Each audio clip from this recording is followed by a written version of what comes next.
Hello, everyone, and welcome to the second episode of the Eljay Johnsen Show. Just as a reminder, feel free to go ahead and ask our guest any questions, or myself, over on Twitter using the hashtag the Eljay Johnsen Show.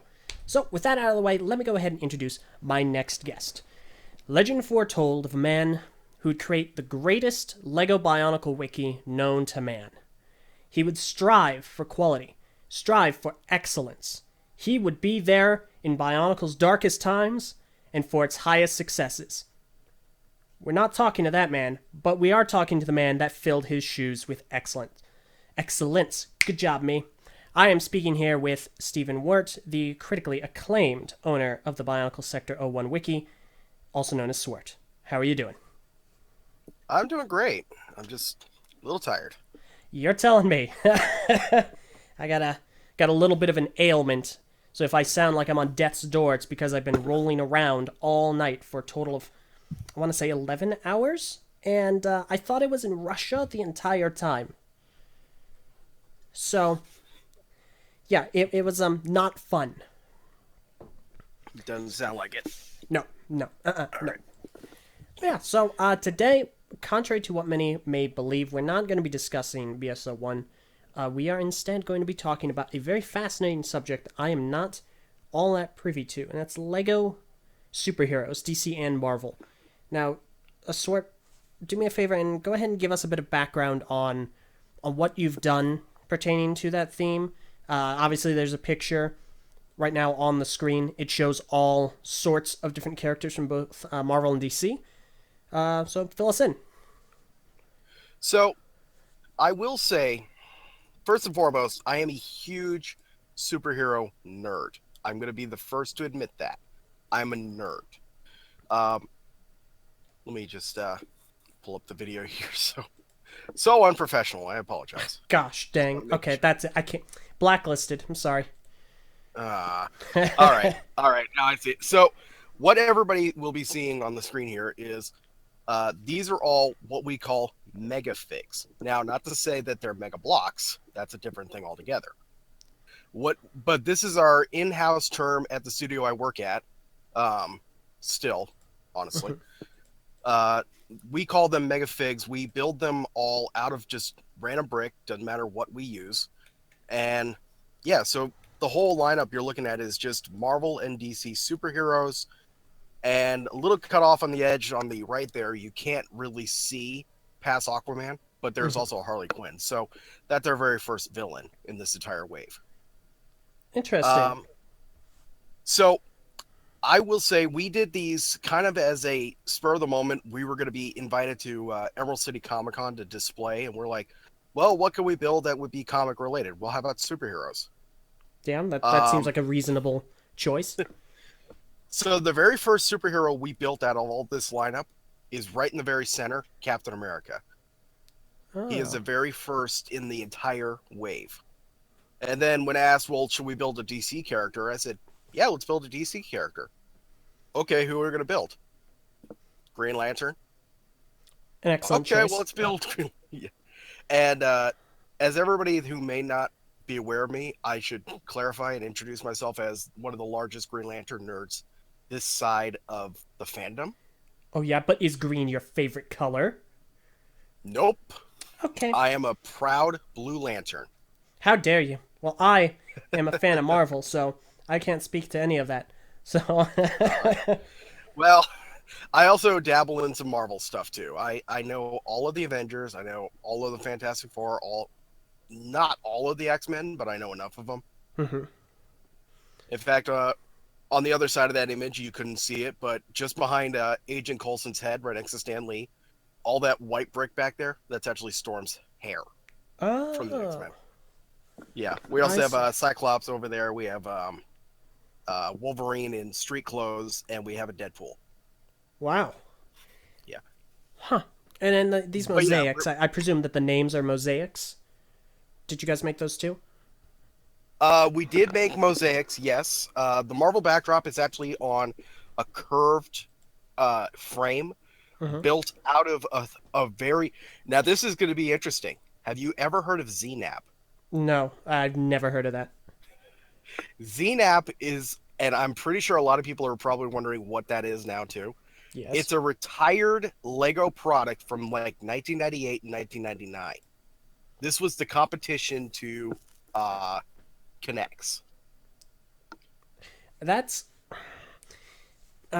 Yeah. I'm trying to think up the right response to that. I didn't even know that existed. I've been finding out about all of these different old niche themes, like was that one with all the babies? Quattro. Maybe. Or you think about Tupelo. No, I don't remember the name of it, but interesting. Okay, so how did you incorporate that into these? So the ZNAP is actually what the frame itself is built out of. Mhm. And it literally is built much like a Technic frame, but it was built specifically to be very more flexible, so you could actually bend the frame in a curve. Interesting. And was that intentional? What That benefits was intentional. does that give? Uh, well, much like you would see in a curved monitor or TV screen these days, Mhm. it allows you to go up and you can see the whole thing in kind of like that panoramic view without losing anything. Oh, Yeah. okay, I see. And the idea behind the DC logo that's behind the DC characters in this image was we would eventually expand on that and do the same thing with the Marvel logo. Hmm. And we would use the same frame so we could do one or the other per show. Hmm. Or build a second frame that would do both together. Yeah. But for purposes of this show and this photo, the DC frame is just hanging on on that wall there, Hmm. along with the Infinity Gauntlet. Okay. Interesting. All in all, how long did it take you guys to do this? Because I figured this was assembled by a team of folks. Like, this must have been a massive time sink. It takes about 2 people to build one character, about 3 days total, Jeez. and our days are like 6 hours long. So Ay, I mean, ay, we're ay. talking only 18 hours of man hour labor in it Per figure. per figure. Gosh And dang. some of them are actually worked on at the exact same time. So, like, one person, usually me, is dedicated to building all of their arms. So I Mhm. literally go into arm mode that day. It's like, okay, populating the arms, boop, boop, boop, boop, all done. Hmm. And That that's makes how we sense. managed to build. Uh, for example, the best example of this is the wave with Spider-Man, Hmm. Vision, Hawkeye, and Doctor Strange were all built in the same weekend. Oh, jeez. Yeah, That is a Doctor lot of Strange, of work. course, is the. It is, yeah. Doctor Strange is probably the most expensive because of all that dark blue brick on him. Yeah, I can imagine. Yeah, I figure follow- for the construction fans out there, wink wink, was any construction used in the construction of these? Surprisingly, not so much. There are 2 instances where I used some construction. Mhm. Wolverine's eyes use the same technique that was featured in the Yoda USC or UCS, whatever. Mhm. Might be a little dyslexic today. The UCS model that they put out, where his eyes had the little hip joints with the ball joint in it with a dot. I used that same technique on Wolverine, and I used the same technique on Cyborg for his robotic eye. Huh. And Vision is using those same eyes too, using blue dots and silver hip joints to give him kind of that robotic eye look. Wow. I'm gonna look up that Yoda because I'm not familiar with it. It's just Yoda, 7194. Repeat those numbers again. 7194 came out in 2002. Yep, that must be the one. It is. Interesting. So you guys used that technique in several of these figures. Only about 3, unfortunately. The rest are all using either just brick for in the example of Captain America and the Flash. They've got those white bricks for eyes. Mm-hmm. Likewise in Spider-Man, and I guess Iron Man is also using it. The rest are using what we call little 2x2 boat bottoms. You know, the little floater Yeah. pieces. Yeah. It's like an inverted dish. Yeah. So Interesting. everybody else is using that technique. And how's the articulation, if there is any? Like, can the arms move? Do the legs move at The all? arms do move up and down because they're on a single fixed pin, Mm-hmm. with the exception of a couple of them have two pins for strength. Like Agent Coulson actually has two pins in his right arm because the gun we built for him is almost our life size. Wow. Well, it's Agent Coulson. You got to give him a good gun. Of course. Doctor Strange's arm, his right arm, is actually fixed in place for the most part because the cape holds it in place. But that's also the arm that he's using the Time Stone's magic in. Mm-hmm. So, not that you can see it in this photo. Mm-hmm. And yes, I would be more than happy to share any photo if anybody has any questions about these. Yeah, no, it'd be nice to get like a closer look, because obviously I use this picture to represent them because it was the largest picture you sent. But Sure. it would definitely be nice to get a bit of a closer look at these. Mm-hmm. Okay. Are these scheduled for any further appearances? Like, where are they now? What's the future for them? So the future is at a show in Tacoma called Jet City Comic Show. We're going to be displaying a very Suicide Squad centric cast. So we're going to do the Harley Quinn. Uh-huh. We're also going to be building. This is an exclusive because we haven't told anybody about this yet. We're building a Joker coming up next week. Okay, now which iteration of Joker? You see, now that's the question everybody's been giving me. We're going with a classic look from like the animated series Okay, era, because that's what our Harley Quinn looks like too. that makes sense. Is classic animated series. We didn't want to go with the Suicide Squad. Mm-hmm. We just let's be honest. That is not Joker. That's just a But Swert, fake. Swert, yeah, I think that it's the best representation of Joker. I can't replicate that Joker. That was an awful movie. The movie was fine. That Joker was not. I was okay with, and that's an interesting thing you're going to learn about me as well in this. You'll find my opinions on movies a little bit different than say, yeah, like I'm the one that actually enjoyed Batman vs Superman, but that's because I watched the extended first. See, I have also seen the extended version. Theatrical. Like my view on the DC films are that they are boring. But that's personally just me. I think that Suicide Squad's the only one I didn't find boring, but I also did not like after seeing it. Mm-hmm. I will say Wonder Woman's the first one that finally got it right. Yes. That's a whole different subject. That was a really good movie. Yeah. And I do plan on watching Justice League in theaters, hopefully in 3D, because there's no other way I'm going to enjoy it otherwise. I don't think I've ever seen a 3D movie. 3D movies, to me, they're pretty cool. You know, I actually enjoy like seeing them because I want the experience. That's how I saw Lego Batman movie. That's how I saw the Lego movie. That's how I saw most of the Marvel movies actually is in 3D. Okay, so you're also one of those folks who you're really into the movie theater experience? Not so much, actually. I enjoy going to see the superhero movies and the Lego movies that way, but you know, I'll admit it. I didn't actually go see Lego Ninjago movie yet. Really? I'll just probably get it on digital or DVD, Blu-ray. Yeah, no, I'm gonna buy it on DVD like I have the other two, but I can understand that. The reason I brought that up is because like I've had a long-standing debate with Meso from TTV pertaining to the movie theater experience because he loves it. He's very invested in it. You know, got to get the snacks, the drinks, got to be comfy in like a recliner if it's a nice movie theater. And I couldn't care less. Oh yeah, well, I actually have I have an AMC. That's my standard to go to, and they have motorized recliners. So literally, I could just push a button and go, and the leg comes up, and I'm just like, dude, I don't care if I have to go to the bathroom in 4 hours. This is it. I'm not moving. That's my thing.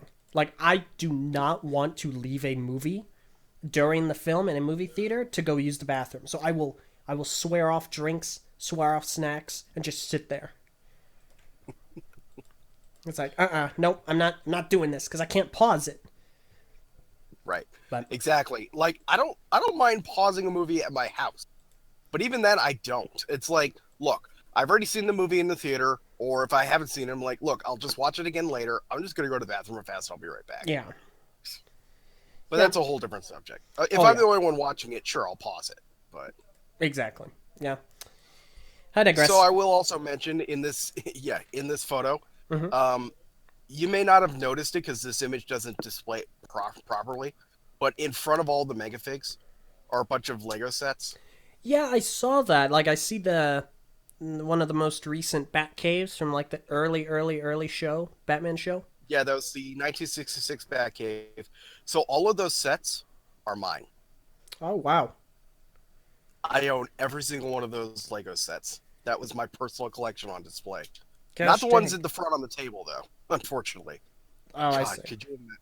Because the one up in the very front foreground, that's actually the original Batcave set from like 2006 on Oh. display. So that was actually set out as a play set, believe it or Mm-hmm. not. Now, It's been so beat up so many times. are all these figures at the company you work at, or do you have All them the all? mega figs. No, no, no. I don't own any. Well, I do own the Ant-Man that's in between Thor and Vision because I didn't want to bring out my bosses. But Mm-hmm. otherwise, yeah, these are all his. Okay, I see. But I could point out exactly which ones I personally had to build. Like Flash, I had to build all the way through. Gosh. Cyborg, I had to build all the way through. Ugh. Green Arrow, I built all the way through except for the hat. Didn't really have the vision for the hat, so I let somebody else do that one. Understandable. Captain America, I worked on about the chest, and that's about it. Hawkeye was the best one I could work on because I was just like inspired to do multiple versions of him. So I Mhm. kind of inspired from the comic, but then I gave him the Jeremy Renner glasses. I had to. Oh yeah, no, absolutely. Vision, I had to build the body of, but it pained me to use so much sand green. Yeah, I cannot imagine that's easy because I know sand green, at least up until recently, has been more of a sparse So color. it has. A lot of that actually came from like 5 or 6 Statue of Liberty sets my boss bought back in the day when he said, this is probably going to come in handy to buy 6 of these. That is some foresight. Jeez. And then he built like a 9 foot tall Statue of Liberty using most of that. Okay, now I want to see a picture of that. I've never seen the Statue of Liberty in person, but that sounds awesome. Oh, yeah. It came, originally it was built on a gray pedestal. We rebuilt the pedestal and made it tan. So Interesting. I will definitely be linking you a few photos. Okay, awesome. Yeah, Spider-Man I had to build from scratch, especially the face. Though a lot of people, including my sister, looked at the face of Spider-Man, and Mhm. I'll send you a better photo later Mhm. if you want to see this for yourself. A lot of people said, "Oh, look, it's Dr. Zoidberg," because the bottom webbing looks more like his tentacles from. Oh my It's goodness. bad. It's bad. Ah, jeez. Is that one that you might consider redoing in the future? I couldn't do it any better, honestly, unless I cheat and actually print out a graphic. There's no other way to do it. Oh, I see. Um, I had to do Iron Man from scratch. That was fun. And in fact, you can't really see it in the photo, but we actually have them sitting on. Do you remember the X Pods from the Creator series back in Yeah. like? Yeah, I do. I think I had a few of those. So those pods actually interlink together. Hmm. So he's actually sitting on like 4 X Pods to replicate the cylinders Oh, like that the he normally boosters? flies around in. Yeah. Oh, that's awesome. Oh yeah. They're really hard to get a hold of nowadays, especially the red lids for the X Pod. People have been buying those up because of an Akira bike mock that was produced. Ah, that makes sense. I was confused at first. It's like, why would that's awfully specific? Why? And then, okay, I see that. Yeah. That Akira bike mock, apparently people have been charging about $600 to get. Nope, pass. Hard Oh, pass. right. I'm like, I'd rather buy the Falcon for about $200 more. Yeah. Oh gosh, the Falcon. I cannot believe that sold out. Like $800, and it was gone. Right.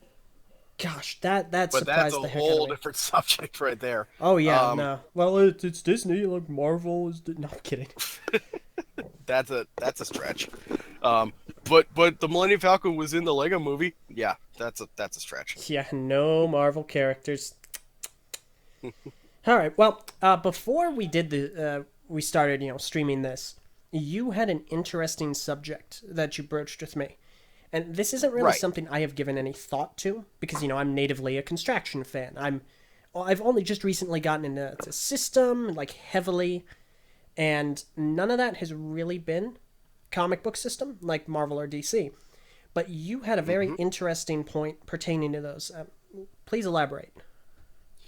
So, one of the things I have noticed over the years, and again, this may just be regarding the company itself. It may not be necessarily pertaining to the superhero stuff. So I'm saying that in advance, a little bit of my ignorance here in that regard. I'll open that up first. But what I have noticed is ever since 2011, which is the start of the current, what we call the current DC and Marvel superhero sets, we're ignoring the ones in the previous years because that was only Batman and SpiderMan. And even then, half of that was licensed under the Lego Studios, if anybody remembers that. Yeah, I remember that. Oh, yeah. In fact, fun fact, I was gifted for Christmas last year one of the old Spider-Man sets from that heck? Lego Studios from my boss. He's like, here, just have this. I'm like, you know how much this is worth? He's like, yeah, you earned it. What? What? I repeat, you know how much this is worth, right? Oh, yeah, those things are not cheap. Like, it's difficult to get cheap superhero sets, but say, that? Yeah, now I will say it was not mint in the box. So that's the only thing I think allowed him to just hand it to me. Fair But enough. still, it was complete. It had all the figures in it. There were no dents on anything. The box was so pristine, I almost could have sold it for brand new. Oh, my goodness. If it weren't for the fact that the top was already cut open. Yeah. Because back in the day, of course, they didn't tape it. They glued it. Oh, yeah, no, I guess they did. I was sitting there for a moment like, what? No. But no, you're right. They did. Okay. Oh, yeah, they totally did. That's, if I were invested, I would be quite envious. But, yeah. So, okay, so modern superhero sets. So back in the day, it was under one kind of branch, and it was Batman and Spider-Man, and then it kind of got heavily into the others. I think around 06-ish? 06 was when they started doing the actual Batman stuff. Okay, that was the first Batman wave. It's not until 2011 when they started doing the DC and Marvel split.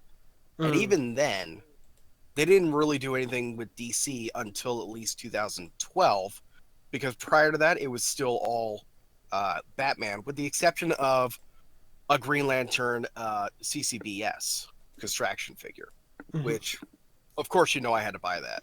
Yeah, no, I got that as well, and was grievously disappointed that the color of green was not Mata green that I'm used to, but instead Green Lantern green, which I have never stopped calling it. Right, and the official Lego color for that is called bright green, which they started introducing in base plates, for example, and sadly, G2 Liwa. Don't talk about that. No, I'm kidding. I was about to say, no, I still love G1 Lewa, however you want to pronounce it. No, you got it right the first time. Lewa. Okay. That's the worst. That was the worst Move pronunciation. on. I apologize. And never utter that pronunciation ever again. No. But, okay, so things really started ramping up in 2011, and I'm looking at the pictures now for at least Marvel. And yeah, you have like the 3 construction figures, and then you have all the stuff. Or a lot of this stuff is for the first Avengers film. Right. And that was an interesting thought, was that may be the first time outside of Star Wars, as far as I know, where it became kind of a movie tie-in. I could be wrong. Jurassic Park. I could be wrong. That technically doesn't count because that was under Lego Studios. Oh, Indiana Jones. Okay, yeah, you win in that regard, but yeah. Still, again, I said I could be wrong, and I blanketed that statement. Yeah, no, that's fair. Hmm. Okay, so what Yeah, it's effect not. does this have? Like all of these sets coming out and being these grandiose, um, gosh, scenes. I'm spacing on the proper word for this.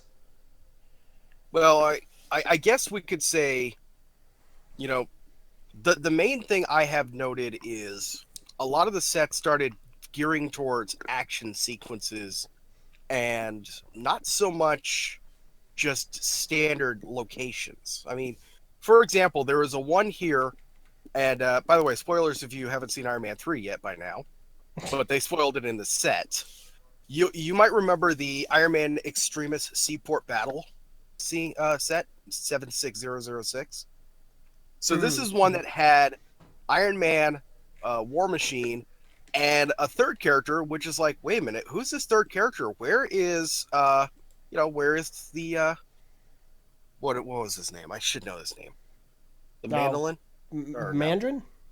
Mandarin, thank you. Yeah. And it's like, where's he? Oh, wait, who's this other guy? Oh, it's Killian. Why is his face all glow in the dark? Oh gosh. That set alone spoiled a major plot point in the movie. And it's hilarious because this became a running joke later on, especially when Deadpool is like, Lego, you spoiled more of my sets, or you spoiled parts of my movie, and it was literally just Deadpool inserted in a couple of Lego sets, Yeah. like a space set, and where he's in space next to a space shuttle, and then there's the one with the lodge and the moose. I loved that image. The what now? Oh, I'll show you later. Okay. It's all tasteful. It's all safe. Okay. There's also the continuation of that. The spoilers and what have you. Captain America: Civil War. I'm not going to say what, just in case you either A, haven't seen the set, or B, haven't seen the movie, which is a little bit generous at this point, but there is that Right. massive spoiler that was in like nothing else prior to it. That Right, Lego... and then they introduced that set, and it's like, oh, okay, they did that. Yeah. Moving on, Yeah. because I know exactly what you're talking about. And in fact, I have that set. Yeah, same here. It's a really good set. Like, I Oh, yeah. really like it. I love the action function on the vehicle of it. That was the best part. Oh, gosh. The Quinjet? Oh, the Quinjet was cool too. That's not the set I'm thinking of. Oh, gosh. Maybe we're thinking of different sets. Are you thinking of the bigger one or the smaller one? Thinking of the bigger one. Oh yeah. That one. Okay, I know what you're talking about. Yeah. Yeah. Actually, and can I say I absolutely love that big character in that Yes. set? And I'm Okay, not trying to spoil it. what a phenomenal build. Like, they've It done it was. twice now with that character and another character.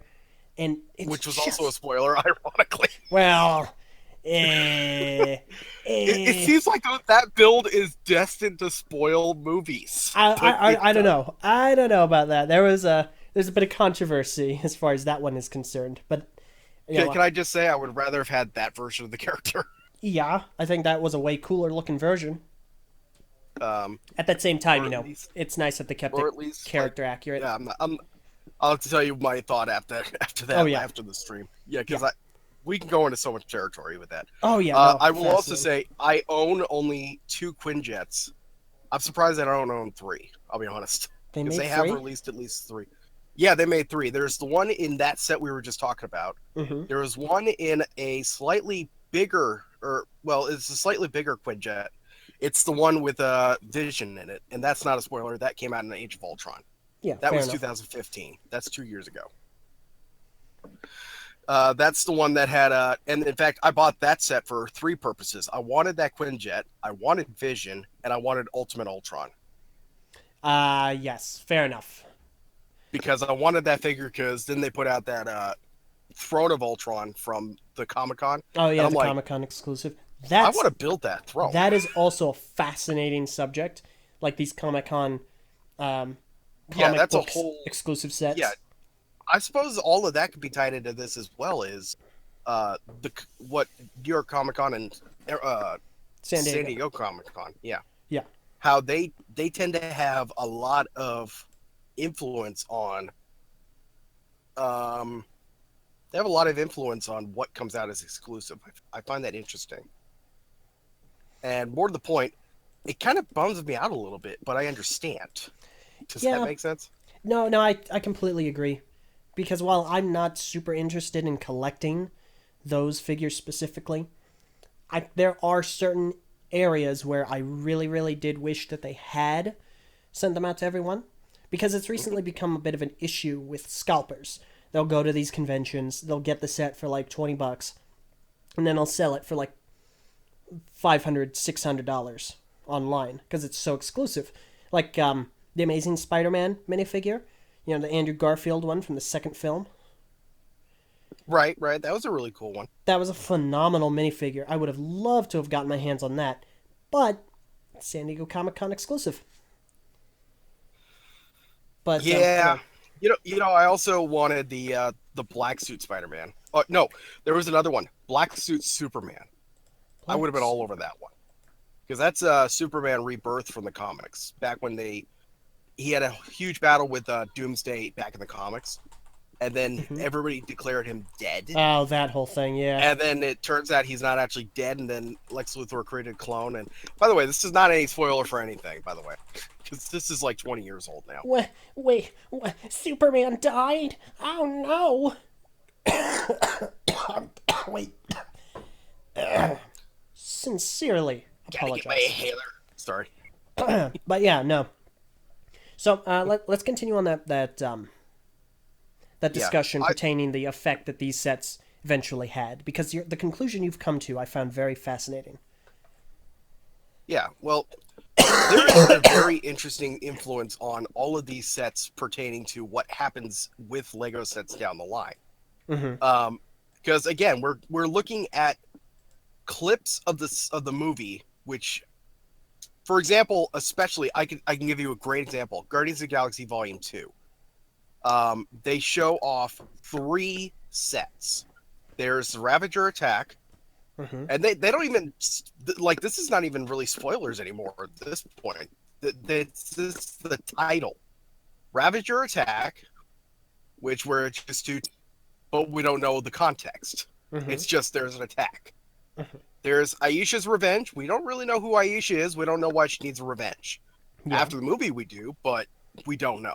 And then there's the Milano versus the Obelisk, which is, of course, the giant space alien from an interdimension in the very beginning. None of these scenes on their own have any spoilers in them. Yeah, the one thing you watch the movie.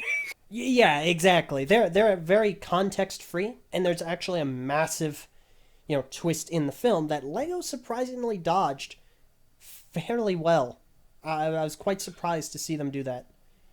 You know what? I think what had happened is they definitely learned from the Ironman debacle. So they only stuck to things that would either A, already be seen in a trailer, or B, had no bearing whatsoever on the plot. Yeah. So they stuck to things that they knew would sell. The Milano will always sell. I was sold the moment I saw that ship. I said, I'm going to spend $75 on this, and then I $35 because I have VIP. I built up enough points for that, and I'm like, yes. I did the same thing with Benny's spaceship. By the way, I spent about $27 because I had so much VIP saved up. Yeah. I love the VIP system, but yeah. And that's after tax. And if you live in Washington, you know how bad sales tax is. I'll just say that. Oof. Yikes. It's bad. Almost 10%. Ouch. Yeah. Wow. So imagine, and then on top of that, shipping. Well, no, at that point we had free shipping, but it was before they started making $35 shipping mandatory. So $35 and up, then you get free shipping. Interesting. I thought it was higher. But yeah. I'm also noticing the 2 sets that came out for Thor Ragnarok. I'm willing to bet none of these will have any bearing on the movie whatsoever. Like, we already were spoiled with the Thor versus Hulk thing. That was in the trailer. Yeah, exactly. To be fair, that is in the trailer, so. And then there's also the Ultimate Battle for Asgard. That's not necessarily going to mean anything. Yeah, the only spoiler we get out of it is Thor has a helmet, which, again, we saw that in the trailer. In the trailer, exactly. I don't think that there are any massive spoilers. Now, granted, the movie's still coming out in a little over a week, but all the stuff we see in the sets, we've seen in the trailer. Mm-hmm. I think that's Or fair. if we, yeah, like the only other thing I think would have been a spoiler is if they had not shown us Loki in any way whatsoever. But again, he was in the trailer. Exactly. So, Um, if they stick to just trailer material, I think they'd be fine because the way they handled Spider-Man in Civil War, and no, that isn't a spoiler, ish, unless you were like ish. paying attention at the time. But I love the way they handled that because they had the first wave, and then they released that set with Spidey in a set afterwards. That was, by the way, that was the set I was referring to. I thought that's what you were talking about. I love that. Because it's set. like, oh wait, Spider-Man. But then I remembered, you're right. They did spoil his return or his introduction in the trailer. You're right. Yeah. Then they didn't put out the set until after the movie came out. Exactly. So if they could just stick to that, I think that things would work out a lot better. Mm-hmm. By the way, I actually only just built that set about 2 weeks ago for the show that this photo was taken at. Oh, the Triple T? Yeah. Okay, yeah. Isn't it great? I love the Spider-Man. And did you get any of the sets for Homecoming? I haven't gotten any of the sets for Homecoming yet because it's been one of those, if I ever get around to it sort of thing. But I do see, I mean, the one thing I'm really annoyed about, and this is probably another thing that I would love to talk about, the Beware the Vulture set. Ah, I like that set. I like it a lot. I like the set. I like where it went. Why is it $40? Okay, fair. That is an apt question to ask. $40 felt a little granted, too there's much. 375 pieces to it, but I think unless they're really paying for the characters at that point, because there's really not a lot in there, I could easily see them charging $30 for that same set. Yeah. They should have. Yeah. But no, that's a a whole different topic. Yeah, no, we could spend hours talking about the pricing because I know that there are some other members in the LEGO community, such as Jangbricks, who is massively popular on YouTube, who does not agree with the notion that there is a license tax on these sets. And he doesn't believe that their prices are bumped up because they're licensed themes. Right. Honestly, I'm of the mindset there is at least a percentage, not necessarily to the same degree as others, but I can give you a great example of that right now. Look at the largest Lego Batman movie set right now, which is, I assume, will be the. I'm trying not to spoil it because, of course, not everybody would have seen the movie yet. Of course. Would be, I guess the tasteful way to say it would be Bruce Wayne's mansion. Is that the tasteful clever way to say it? Thank you. Let me go look that up real quick. Sure. I can't remember how much they said they were going to do that for. Is it like $299? Is that the official price for it? Let me see. It is $270. That's what I said, isn't it? Or no, I said $299. Okay, Yeah. $270. So it's the same price point as the Lego Batcave, the 66 Batcave. Okay. Piece count, isn't it somewhere around about sub 4,000? 3,444. That's what I thought. Okay. Now, put that in perspective. How much is the Ninjago City set, which, of course, I know you are a huge fan of? My favorite system set, hands down. That is $300. And for 4,100? No, a little more than that. It's nearing 5,000 pieces. It's very, very close. Oh, yeah. Well, I hate to say it, but parts to price ratio, I would say the Ninjago movie set had far more parts in it for, granted, at least another $20 more. Yeah, here we go. You gotta admit, there is definitely at least a licensing deal there. Yeah, I personally believe that there is, because with the Joker set you're getting 3,444 pieces for $270. It doesn't specify how many minifigures are in it. I think it said 10 actually. Okay, in that case, Ninjago City. I think it was about 10 because there's at least 4 that were the specialty colored ones. Yeah, and then honestly, Ninjago... I'm trying not to spoil it. I know you just. No, it slipped out. Oh well. And for Ninjago City, it's 4,867 pieces, 19 minifigures for $300. And that's an original Lego property. Correct. And Lego owns that free and clear. You kind of see where I'm going with my thoughts then. Yeah, no, I personally see there as being, albeit however minor, a bit of a price boost per the parts for certain sets. I will also say it didn't used to be that bad. So, for example, set number 10937, which is the second Arkham Asylum set, this is the one back in 2013, was $160 retail, had 1,619 parts. Now, that's roughly the same parts to price count as an average Lego set. It's almost, but not quite 10 cents per. Yeah. You know, they try to keep it in that ratio, and I understand they can't always do it. Of course. But that's arguably one of the largest superhero sets I have seen to date, as far as like an actual set. Plus, there's what, 2, 4, 6. There's 8 minifigures in that. And now, how exclusive are they? Well, the Batman is definitely not exclusive. I can tell you that. I think the Penguin is also not exclusive. The Joker wearing the orange jumpsuit is exclusive. I want to say they've reused the poison. Yeah, with that particular version, not the Lego movie version or Lego Batman movie version, but that particular jumpsuit. Yeah, and they also have a Harley Quinzel, who is wearing the nurse. The doctor's outfit with the red and black shirt underneath. Yeah. That was interesting. But they also reused that Scarecrow. They reused that Poison Ivy at least once. I remember that. Or if they haven't, they have... I can't remember which ones right now. I mean, at least not with evidence I see right here. How's that? Yeah, that's fair enough.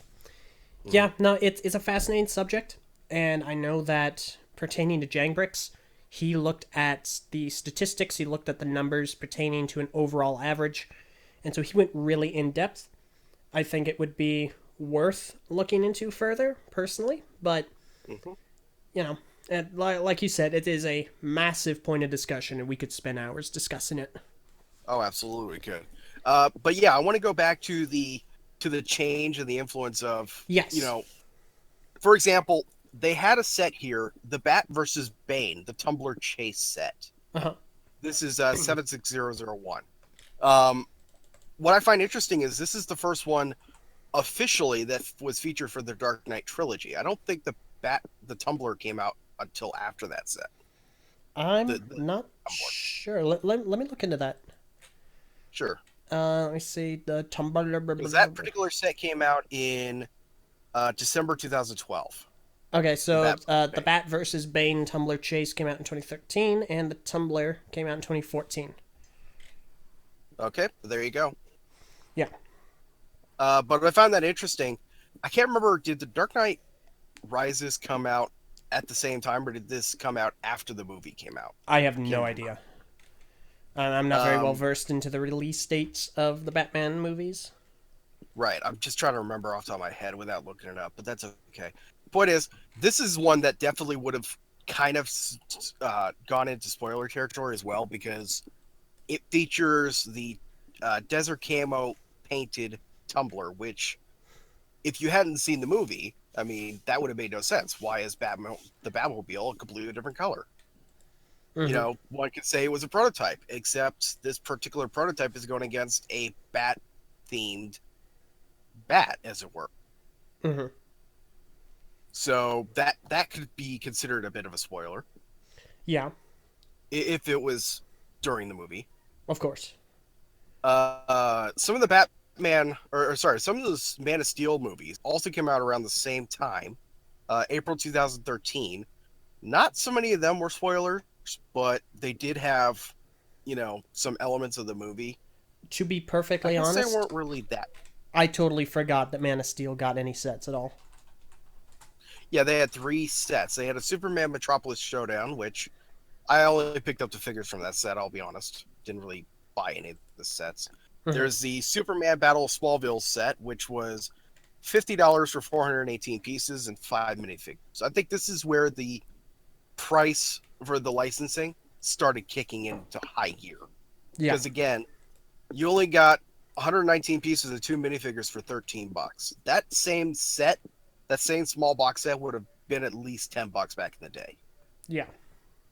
The Superman Black Zero Escape set, which is $20, you only got 168 pieces, so already you're 30 parts short of the price point. And it came with 3 minifigures. Mm-hmm.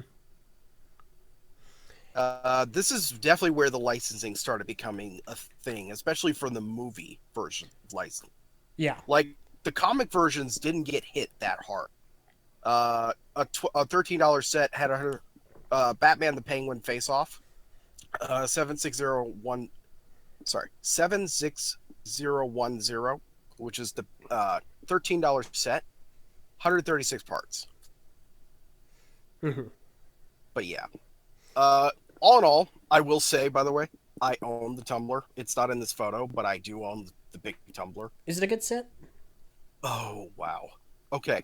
For starters, how many books do you think it came with? Oh gosh. Okay. The Ninjago, Ninjago City also came with books as well. So I'm gonna guess 3. 5. Mother of pearl. 5 books.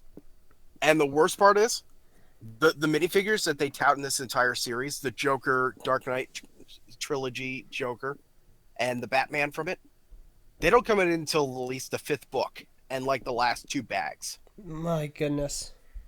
So, like, literally the first book alone is based on the framework of the monster itself. Mm-hmm. If anybody wanted to get a jump start on how much work will go into the Millennium Falcon, like the new one, build the tumbler first. You will get a taste of what you're about to witness. Yeah, no, that I had no idea what to expect for the Ninjago City because I had never gotten a set that large with basically books, because the instructions, and not a lot of people go over this, but the instruction booklets have so much information, an interview with the designers, detailed, character sheets for the characters, the minifigures, so much detail. Absolutely. And that's what I really love about what they started doing lately is they're talking with the designers. Back in the day, when you wanted to talk about a Lego set, they would usually go with, I don't know, kids or like, what would be the best way to describe how they would go for like an overall view of stuff? They didn't talk to the set designers. Mm-hmm. Nowadays, they short of saying glorify, but they definitely honor the set designer behind a set, and they're like, you do things we cannot do. We applaud that. Yeah, that's really what I like about how they are doing things nowadays. Like, I know more about the set designers. I know who they are. I've gotten to speak with several of them. They're just great people. Mm-hmm. And it's super interesting talking to them about all of these different facets of set design. Right. I will also say, I definitely want to bring this up as a topic real fast, as part of the same topic. Okay, go ahead and do that, and we're going to go ahead and get into some questions that were sent via Twitter. Absolutely. Are you familiar with the Hulk versus Red Hulk set? Yes, I am familiar. I've seen it in stores several times. I have no real interest in buying it, but I'm aware of it. How much was the set at the time when you saw it? $35, $40, I think. And I'm pretty sure you'll find that was on sale. Yeah, no, a lot. So, I've seen it in Walmart, and they're like rolling back a lot of the prices. But what about this set is permanent? So this is actually arguably one of the worst branded, like, what's the best way to say it? It's the, hang on a sec, I'm trying to. Come on, man, we're live. I understand that. You gotta be prepared. When it was first announced, it was like, I don't know, $60, I want to say. Let me look into it. Please do. Sorry, I have a bunch of tabs popping up because I accidentally clicked on an ad. Unacceptable. Trying to get to where I was going to. Yeah, I know. It's because I Okay. kept clicking on the same ad on accident over and over. Here it is. This is the Hulk versus Red Hulk. Yeah, MSRP $60, United States, 375 pieces. That's like double. That's almost 20 cents per part. Yeah. That's sickening. Like To me. looking at this, I cannot honestly say that there isn't, at least in some instances, in some circumstances, that there is not a licensing bump. Well, part of that is licensing bump. The other part of that is those big figs. Oh yeah, those The things. big Hulk figure. Those things are really expensive to manufacture, and then to print with the printing, and then to it's just so sickening. Honestly, if they had just stuck to a different type of style, like if they'd done like Groot's style with like the big Mixel style build, Mm-hmm. we might have gotten it cheaper instead of just being molded. Yeah. We would have gotten more parts, but it would arguably have been better for it. Mm-hmm. Yeah. In fact, they do list here on Brickset. I just now noticed they have a parts per price, 16 cents per part. Yeah, That that's a is lot. like, put it in perspective. The Ironman Detroit Steel Strike set, which was right before that, $30, 377 parts. That's 8 cents per part. It's just it's a massive difference looking at these two. And yeah, I think you're right. A lot of that has to do with the big figs, but yeah, it's ridiculous. I definitely think that there's a lot of merit to looking into the numbers. The average It really price, is. but Now, here's an interesting factoid for you. Hmm. I'm looking at the Guardian sets. They're averaging about 10 cents per part. So, does that mean the Guardians of the Galaxy license is cheaper than, say, some of the other ones? Or is 2017 the first year they started actually fixing movie licensing? Nope, never mind. I just looked down at Thor. It's like 12 cents. yeah, there you go. Yeah, So, it must be based on what the movie itself will be. yeah, Like, who knows? Maybe, unfortunately, when we finally get to Avengers Infinity Wars, I'd hate to think that we're going to get 15 cents per, but could it be possible? yeah. I think this is a fantastic question for everyone listening, be it live or be it post recording. Let us know. What are your thoughts? Do you think there is a licensing bump for a price bump for licensed themes? Do you think that Jang Bricks has a leg to stand on? Do you think that he's right and that there isn't? I'd be very interested to know what everyone thinks. But all right, let's go ahead and get into some questions before we wrap up here. So we got a bunch of questions on Twitter. Just as a reminder for everyone listening every week, you can send in questions via email at ljjohnson@gmail.com. And if you do forget to send anything in, you can send them in live. Hashtag the Eljay Johnsen Show on Twitter, because I stop checking the email as soon as the show starts. So let's go ahead and get into some questions. Prentice asks, "Hey Swert Master, what's your favorite thing about LJ?" Well, Swert, is it my dashing good looks? My charisma? No. My mask that you got to hold? Right. Yeah, I don't know. Did I actually spoil it to everybody that I got to hold your mask? I don't know. Mm. I don't think it was in the By the picture. way, I got to hold his mask. He trusted me with his mask, and then after I ran away with it, I mailed it back to him. Yeah, no, thanks for that, by the way. I appreciate that. Quite well. But no, in all seriousness, honestly, I just set myself up for that. It is your honesty. I do admire that about you. You say what you think. You're not hiding anything. I've noticed that about you. One could say that I wear my heart on my sleeve, but I think that's a ridiculous thing to say. I wear it in my chest. It is absolutely ridiculous. I never say it again. Well, I appreciate that, Swert. Again. Okay.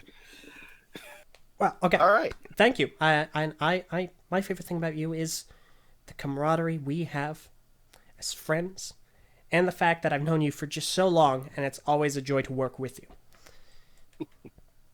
I do try to make it easy on everybody. Of course. Moving on, we have 3 questions from Hector, and his questions are: firstly, what do you guys think of the claims Disney made Lego can G2 due to Star Wars CCBS? Also, hi Swert. Hi, Diggy. I know him, by the way. Oh, perfect. I don't think Disney forced Lego to cancel G2. I want to say it had more to do with. Honestly, it had more to do with just the lack of advertising. Like, I think they wanted it to appease the hardcore G1 fans and give them something. And then they said, well, we can give it to them. We don't have to advertise. Yeah. We don't have to market it. And it turned into a gigantic. I'm not saying this is the actual reason before anybody says this. And it may or may not even be my personal opinion deep down. But my own personal opinion would be completely different. But it's a working theory of, could Lego have intentionally put this out there as a possible, well, we gave it to you, now shut up about it. Yeah, I'm not sure. Honestly, I definitely don't think that Disney were the ones that were pushing for them to can it. No. I definitely don't think that Disney has A, that power, or B, the interest, because they'd probably bank on the Star Wars CCBS sets just doing well on the basis of them being Star Wars. But all right. His next question is: should the superhero CCBS Ultra builds make a comeback?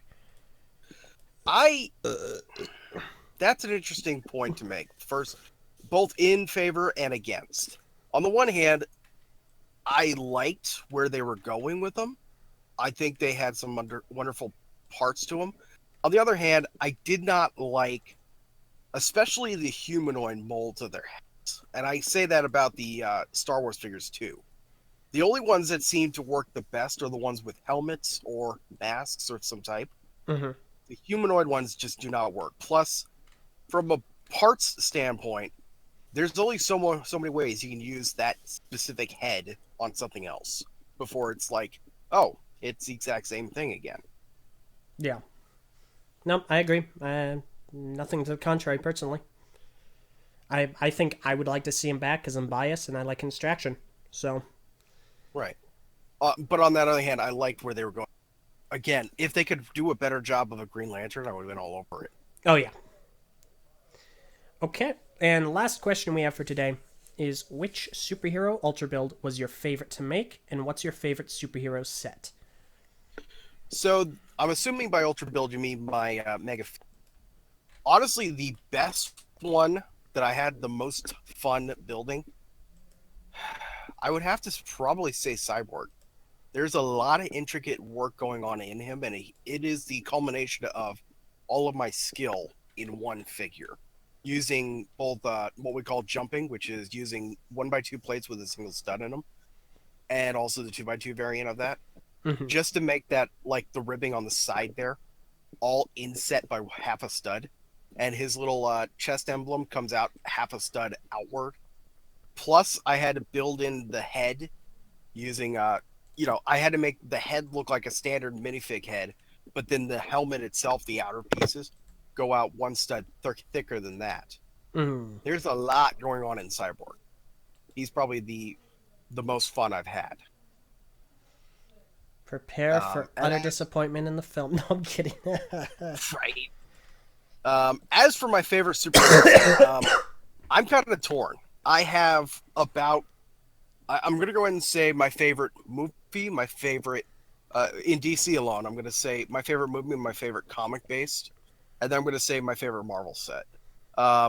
Favorite movie tie-in was definitely the Tumbler. This is by far my favorite set of all time.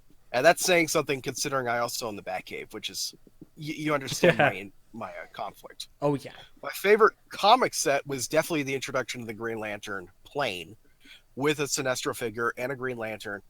And of course they had to throw in a Batman because they didn't think it would sell. I stuck it to them. I bought it twice. Because I wanted my own sig fig and I didn't want to just buy the Green Lantern parts on Bricklink. I wanted Lego to know I wanted more Green Lantern. And they gave me another Green Lantern when they put out this DK book with a John Stewart Green Lantern. Oh yeah, I forgot about that. I have both. And my favorite Marvel set to date is probably going to be, and that's an interesting one to talk about, is the Milano, the big one. That is probably the best set I've got from Marvel. And that's saying something, because first I've got one a or lot second of one? stuff. First one, of course. Okay. Yeah.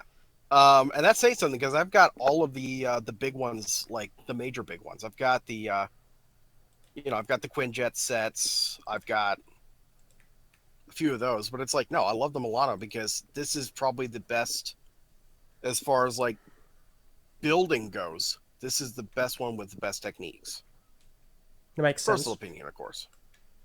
And that's what I look for nowadays. I don't buy sets to just play with them. I buy them to build them. So it better be something interesting for me at that point. That makes a lot of sense.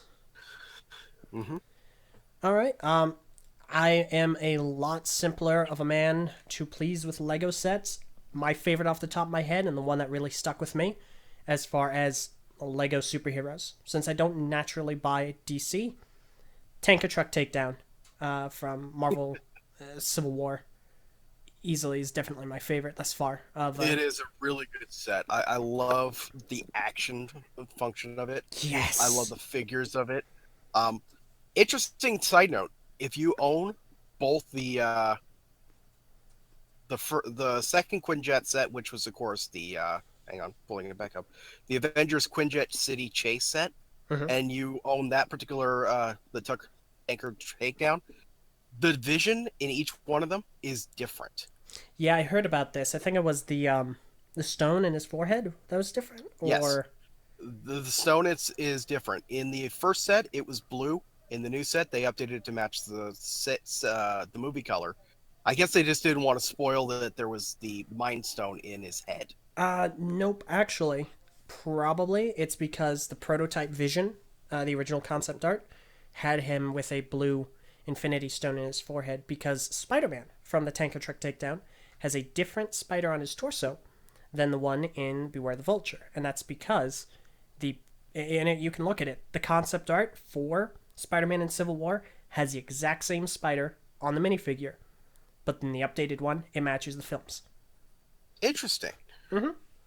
I did not know that. I guess I have to pick up at least Beware the Vulture at some point anyway. Yeah, no, I do recommend... I'm a collectionist. Yeah, I do recommend Beware the Vulture. Personally, I can understand why some people wouldn't want to get it due to the price. And if you... Well, then I also realized there's also another Iron Man in there, and of course I got to buy all the Iron Man. Of course, yeah. Now, I do have one quick question for you on that. Is that the... Oh, that's the printed helmet, isn't it? Which one? On Iron Man. It's not the flip-up visor. It is. Is it a flip-up? Yeah, it's a standard flip-up. Okay, the other guy doesn't have that then. Is that correct? Other guy. The Vulture.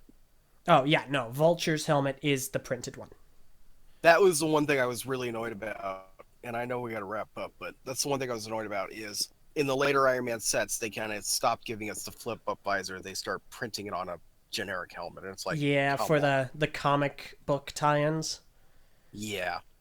Yeah. That's what kind of sold me against any more Iron Man stuff for a while. But it's like, if that one still has a flip-up, I might just have to pick it up. Yep, nope, it does. I can confirm. I can see both sides. I understand why people would like the flip-up, even though it's a little larger. And I can understand why people would like the printed, because it looks a little closer to comic book Iron Man. So, it makes sense. All right. I see what you mean by the spider. Okay. Yeah, exactly. Okay, well, Swert, is there anything that you would like to say and depart with? I will say shout out to all my friends at BMP. You know who you are. BMP is a cool group of folks. Okay, well, in that case, thank you all very much for listening, even if it is not live. Listening post when this is uploaded, and it should be uploaded the same day as recording. The Eljay Johnsen Show records every Saturday at 4 o'clock p.m. Eastern Time. Make sure that if you follow me on Twitter, at the Eljay Johnsen, I will be announcing every week's guest every Tuesday. And if you have a question for that guest, go ahead and send me an email at eljayjohnson@gmail.com.